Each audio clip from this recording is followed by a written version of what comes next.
wassalamu ala asyrofil anbiya'i wal mursalin wa ala alihi wa sahbihi ajma'in amma ba'du. Bersyukur kita panjatkan kehadirat Allah Subhanahu wa taala karena berkat rahmat dan nikmatnya kita semua bisa dikumpulkan pada malam hari yang insyaallah diberkahi oleh Allah Subhanahu wa taala di Masjid Al-Ikhlas pada Goto dan insyaallah dirahmati oleh Allah Subhanahu wa taala.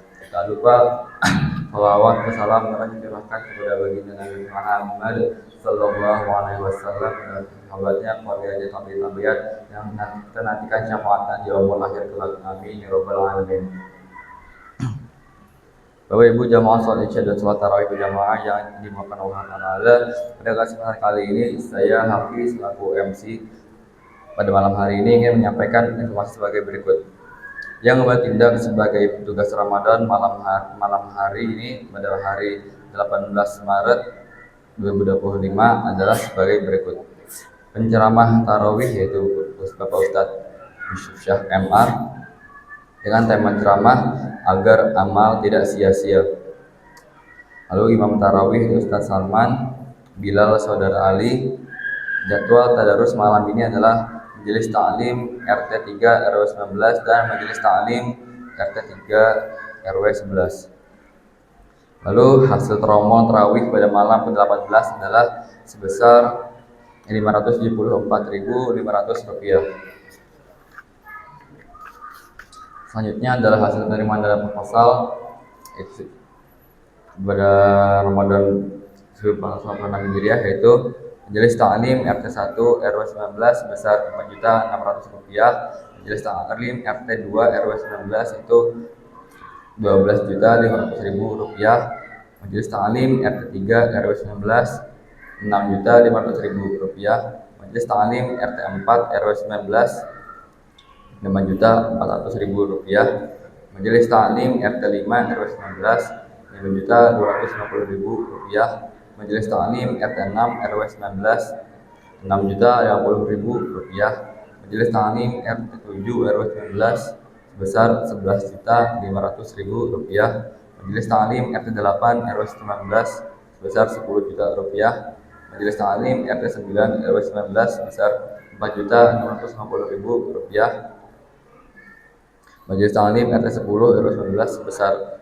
Rp7.885.000, Majelis Ta'lim RT 11 RW 19 sebesar Rp6.300.000, Majelis Ta'lim RT 1 RW 11 sebesar Rp5.200.000.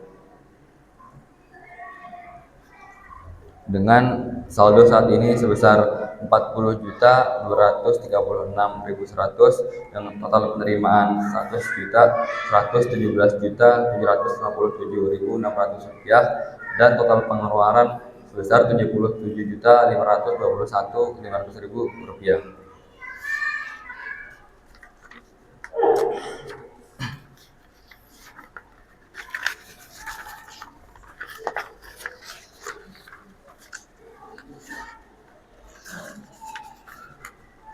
Himbauan untuk PSI menggalang dana lewat proposal masing-masing majelis taklim RT untuk segera menyampaikan hasil proposalnya karena kegiatan Ramadan itu yang membutuhkan besar antara lain kegiatan iktikaf 10 hari Ramadan bertanggal 21 Maret hingga 30 Maret 2025. Juga himbauan kepada jamaah yang ingin menunaikan zakat fitrah saat ini gerai zakat fitrah sudah dibuka dan berjamaah bisa segera menunaikan zakat fitrahnya di Masjid Al-Ikhlas.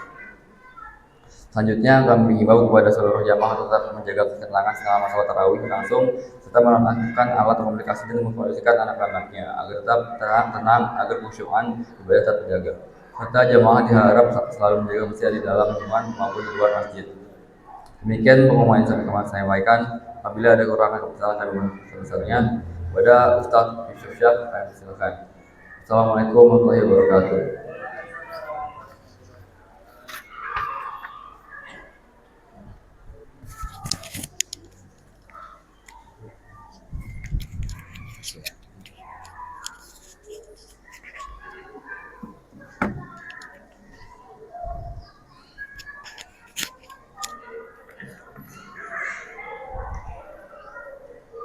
Bismillahirrahmanirrahim. Assalamualaikum warahmatullahi wabarakatuh. Alhamdulillahirabbil alamin wa bihi nasta'inu ala umuri dunya waddin. Wassalatu wassalamu ala asyrafil anbiya'i wal mursalin wa ala alihi wa ashabihi wa man tabi'ahum bi ihsanin ila yaumiddin, amma ba'd. Alhamdulillah, hari ini masjid kita penuh. Masya Allah. Ya, ini mungkin karena faktor hujan, Pak Haji. Kita maklumilah kondisi hujan, jadi masih sesak di luar kayaknya. Mudah-mudahan yang hadir di sini sudah menggugurkan kewajiban saudara-saudara kita yang berhalangan hadir karena hujan. Saya yakin dan percaya kalau nggak deras hujannya, Masjid Al-Ikhlas membludak insya Allah. Amin. Sampai akhir Ramadan. Bapak Ibu yang dirahmati Allah Subhanahu wa taala, malam hari ini sudah malam yang ke-19 Ramadan ya. Ya, benar kata para ulama kita, kalau di Indonesia itu ciri khasnya makin mendekati Idul Fitri makin maju softnya. Ya, kita hari ini mungkin karena sebagian besar ke Mekah, Pak. Jadi softnya di sini maju, di Mekah membludak gitu. Ya, amin ya rabbal alamin. Alhamdulillah. Bapak Ibu yang dirahmati Allah, semoga rangkaian ibadah kita selama Ramadan ini dan Ramadan yang akan datang mendapat limpahan pahala dari Allah Subhanahu wa taala, dan ini menjadi sumber keberkahan buat kita dan keluarga kita, lingkungan kita insya Allah. Malam hari ini terkait tema, saya ingin mengangkat satu hadis Nabi yang mungkin bisa jadi renungan kita bersama-sama. Rasulullah Shallallahu Alaihi Wasallam bersabda, arba'atun jawahirun fi jismi bani Adam. Ada 4 permata keindahan yang harusnya dimiliki oleh setiap anak cucu Adam. Jadi tidak hanya orang yang beriman, tapi seluruh manusia, seluruh anak cucu Adam ini memiliki 4 permata ini. Yuziluha arba'atu asya. Tetapi 4 permata ini juga bisa hilang dengan 4 masalah, 4 hal. 4 permata itu kata Rasulullah SAW, ammal jawahir, adapun 4 permata itu adalah al-aqlu, akal kita. Yang kedua, ad-din, agama. Yang keempat, al-haya, rasa malu. Dan yang kelima, al-amalus soleh, amal soleh. Jadi ini 4 hal kalau dijaga oleh setiap anak cucu Adam, apalagi orang-orang yang beriman, maka dia akan memiliki kemuliaan di hadapan Allah dan seluruh makhluk. Yaitu tadi, akalnya dijaga, agamanya terjaga, rasa malunya terjaga, dan amal solehnya terjaga. Lalu kemudian Rasulullah SAW mengatakan, yuziluha arba'atu asya. 4 hal ini, 4 permata ini, itu bisa hilang dengan 4 sesuatu juga.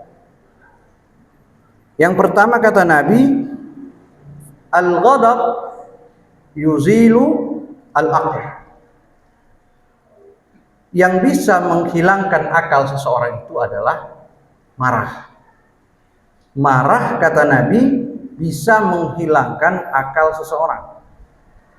Orang bisa kalap, orang bisa gila, orang bisa melakukan apa saja di bawah alam sadarnya karena marah. Maka kemudian orang-orang yang marah itu biasanya kalau sudah sadar, dia menyesal luar biasa.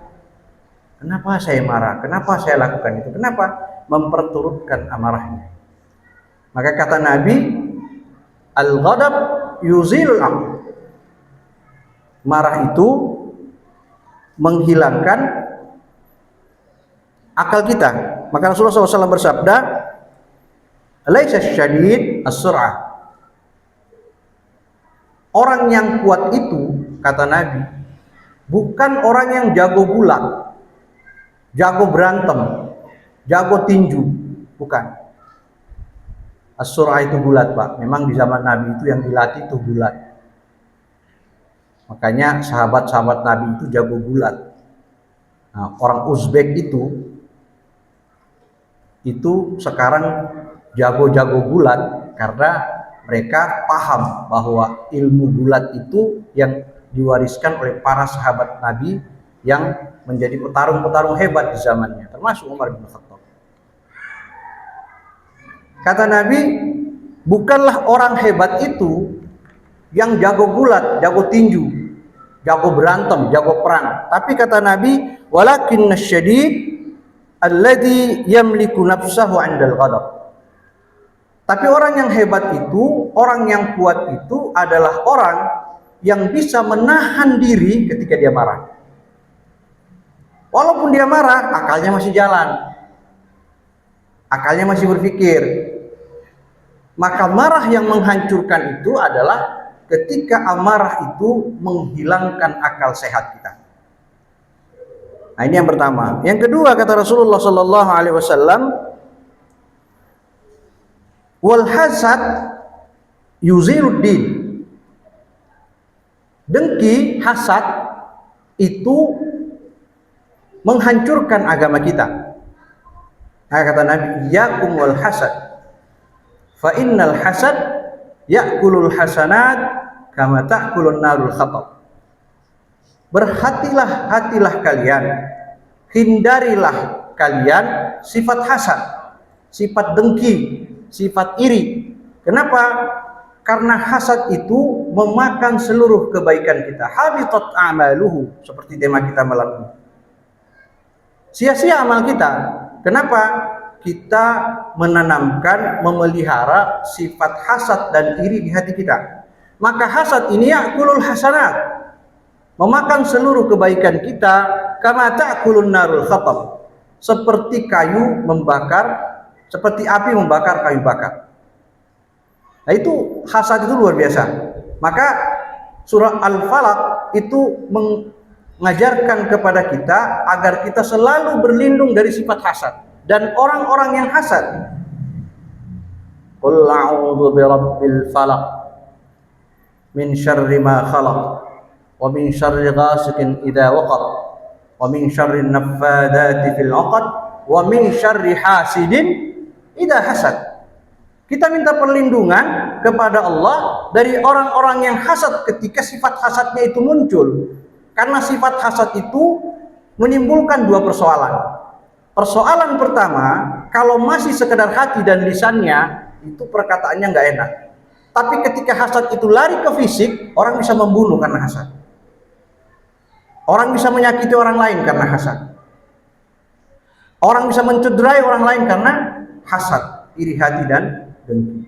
Itu yang kedua. Yang ketiga, kata Rasulullah sallallahu alaihi wasallam, wattama yuzilul haya. Sifat tamak itu rakus, mau makan apa saja, itu menghilangkan rasa malu. Maka tepat Ibnu Atha As-Sukandari dalam kitabnya Syarhul Hikam, ini kitab yang jadi rujukan teman-teman yang belajar tasawuf. Apa kata beliau? Anta hurrun bima anta lahu qani wa anta 'abdun bima anta lahu tami'. Kamu akan menjadi orang yang merdeka, orang yang bebas apabila kamu puas dengan apa yang kamu miliki. Tapi sebaliknya, wa anta 'abdun bima anta lahu tami'. Kamu akan menjadi hamba sahaya, menjadi budak kepada sesuatu yang kamu tamak, yang kamu rakus kepadanya. Maka kita tidak kaget kalau banyak orang hari ini yang melakukan apa saja yang dia inginkan, sudah mengabaikan rasa malunya. Orang korupsi itu nggak punya malu, Pak. Mohon maaf, ibu-ibu yang memperlihatkan auratnya, kemudian berjoget-joget depan kamera, lalu diupload di Facebook atau Instagram, itu orang udah nggak punya malu. Jangankan nggak pakai jilbab, nggak pakai hijab sekalipun, kalau ibu lakukan itu dan mempertontonkan kepada yang bukan muhrimnya, ibu sudah kehilangan rasa malu. Maka ini dihindari.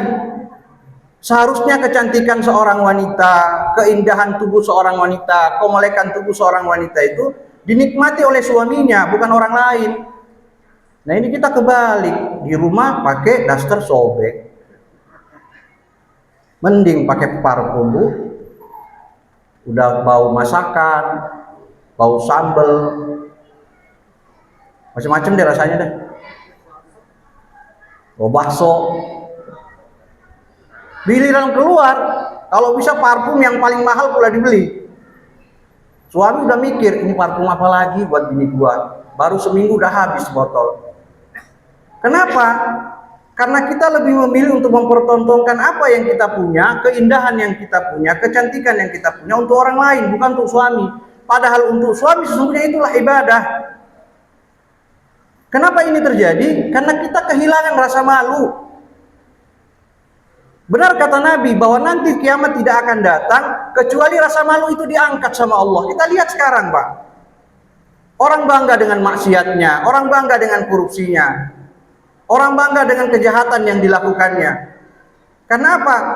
Diawali dari rasa tamak, dari rasa rakus yang ingin memiliki segalanya, ingin mempercantik dirinya, apa saja yang dilakukan, menghalalkan semua cara. Maka tepat tadi, wa anta abdun bima anta lahu tami'. Kamu akan menjadi hamba sahaya, menjadi budak kepada apa saja yang kamu tamak kepadanya, kamu rakus kepadanya. Hadirin yang dimuliakan Allah Subhanahu wa taala. Dan yang terakhir, wal ghibatu yuzilu amal saleh. Yang keempat yang bisa menghancurkan amal saleh kita adalah ghibah.